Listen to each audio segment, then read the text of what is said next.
Alright, so here we're going to record in that I kind of sat on for the weekend because tells about Richie Stephens and that recent sexual assault allegations that came to light this Saturday.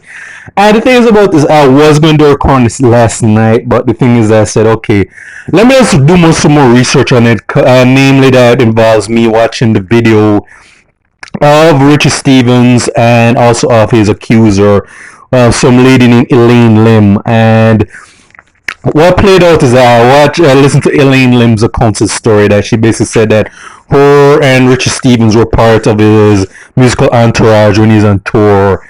And she alleges that he came onto her more than once, and one occasion on the last occasion, according to her, was when he tried to force himself on her in 2019. Now, she had filed a report against Stephens in Australia 2 years ago, and what is said is that the Australian law enforcement we don't say yeah, nothing came out. There's like there no substantial evidence to her claims, so it was dismissed. And you thought at the end of that, and yeah, she just came out recently and said no, I was a victim of rape by Richie Stephens, and he does done a video defense saying that I'm not guilty of these allegations by my former associate Miss Lim. And the thing is, after watching both videos, it's basically he say she say. Now, yeah, Richard Stephens has come under fire online by a lot of people saying that hey, his explanations kind of don't really sound right though. I mean, he's basically saying, hey, the charges were dismissed. There was no allegations. There are no proof that allegations, and then people are saying, Richard Stephens said he isn't guilty or innocent.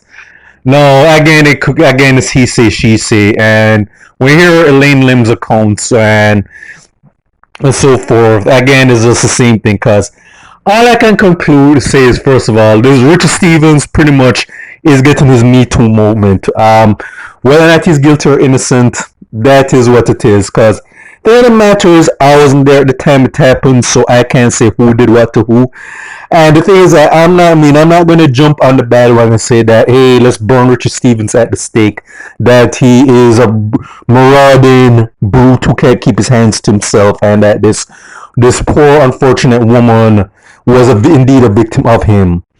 But because like again, this thing is that in this era of the Me Too climate, it's hard to say who's telling the truth, who's not. And yeah, on the other side of the spectrum is like, I'm not going to immediately say, hey, this woman is pretty much right like the Bill Cosby accusers, which most of them, basically all of them, are proven to be pathological liars and opportunists, and that she must be one hell of a good actress to put on that front in the video, in the video by looking like an actual victim.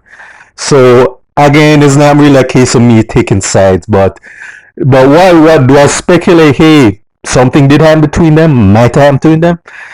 I wouldn't be surprised. It could be a surprise, a situation where both of them aren't telling the truth, or it could be a case that both of them probably had a thing on the side. Bear in mind that Richard Stephens is married with children, and I think Elaine Lim says she has a guy she's been involved with for a while. So it could have been a case where, okay, maybe they did something they weren't supposed to do, and the thing is, though, maybe afterwards there's a falling out for whatever reason, and then this is the end result of it. Indicating that there was just some kind of balance that happened between them, and maybe Richard Stephens' reason why he's kind of being ambiguous with what he's saying is that I don't really want it coming out that hey, I did something with this woman with her consent, and then that may look bad at me, my marriage right now. And Elaine probably doesn't want her boyfriend, whoever she's involved with, saying, okay, you're pretty much like Corin Gaines. We're the one who accused that idiot Demar Jackson, or at least participated in that sexual misconduct charge against him. So it could be a case of, okay, maybe I'm trying to protect the indiscretion that happened. Again, I wasn't there. I'm not exactly saying that who's right or who's wrong, but I'm just saying is that it's hard to really say who's guilty, who's innocent.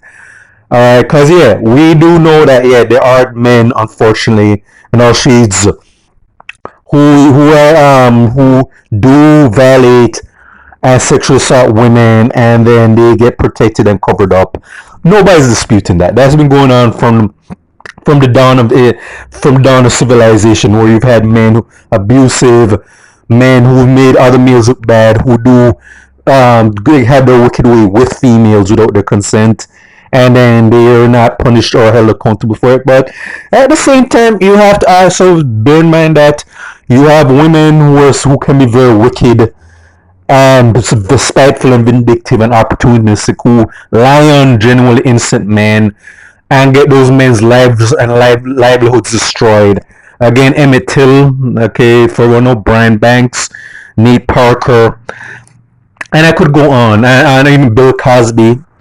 I could go on till 10 in the morning. A lot of innocent men whose lives are destroyed by very wicked and vindictive women. And then in Tupac, with that the evil wicked woman who does basically lied and got help to get him arrested. And yeah, bear in mind that that the fix was in that they're going to destroy Pac, and they're using this woman as their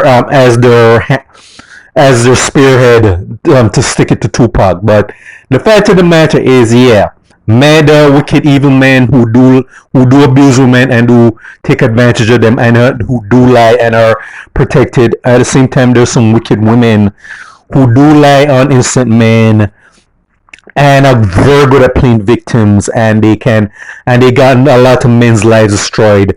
Again, especially with black men, and to be honest though, because many of black men's lives or even lives were taken away from them by these false allegations by women in the dominant society, even other women in the community, that and so on. So it's again, it goes both ways. So I'm just here to say, yeah, Richard Stephens got his Me Too moment. No, they said the case is closed. And yeah, people interpret that, hey, maybe Richard Stephens bought out the people in the Australian law enforcement.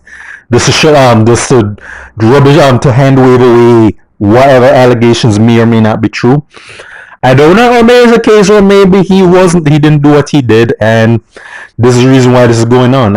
Again, I don't know who's telling the truth and who's not telling the truth, and I'm not really going to take sides in this, but yeah, it is notable that Richie Stephens basically got his Me Too moment, just like with Capleton and that lady with a hotel, and it is indicated that they probably do something that they weren't supposed to do, but that was basically, that charges went away very quickly. And yeah, I expect that Richard Stephens is going to get the slings and arrows for a little bit while still trending, and then is likelihood that if this goes any further, there'll just be a financial set payment just to make this all go away and whatever. So I don't know. Like I said, it's this very notable case. Again, I'm not taking sides because I don't know either of these people. I can say who's lying, who's telling the truth, but all of these arguments on both sides need to be considered, because Richard Stephens may have generally done what he did, and he got lucky, and he's avoided justice. But at the same time, this woman again could be another Carolyn Bryant, or like the Cosby accusers, who's just looking attention, or is looking for some kind of vindictive retribution because he fell out. So only God knows what happens. So that's pretty much my take on this all. So this is for State of Jamaica and the Caribbean. Check out my YouTube pages, Miles Farron, Magic Productions, Real Thoughts and Miles. Alright.